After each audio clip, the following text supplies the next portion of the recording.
রুটি বেলে আলু মশলার পুর ভেতরে দিয়ে গরম তেলে ভাজা হচ্ছে সিঙ্গারা। আর এই সিঙ্গারার প্রতি বাঙালির টান বরাবরই।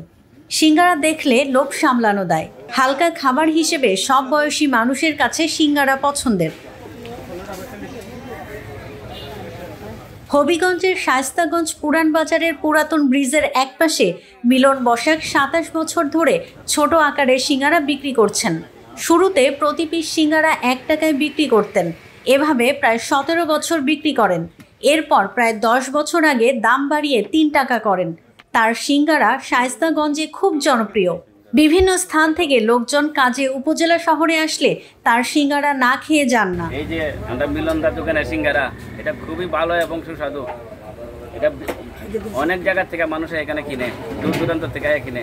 মিলনের দোকানের সিঙ্গারা অত্যন্ত সুস্বাদু এবং পুষ্টিকর। উপজেলা শহরে প্রতি পিস সিঙ্গারা বিক্রি হয় ১০ টাকায়।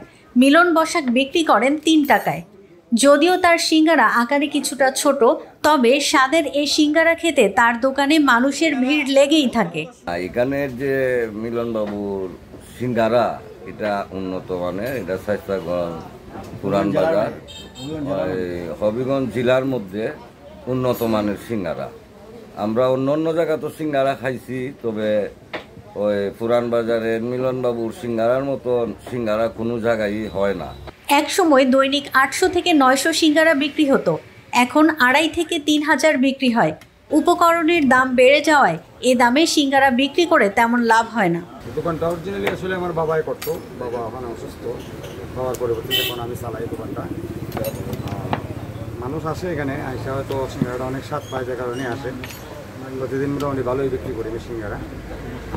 আমাদের বিভিন্ন এরিয়া থেকে লোকজন আসে সিঙ্গারা নেয়।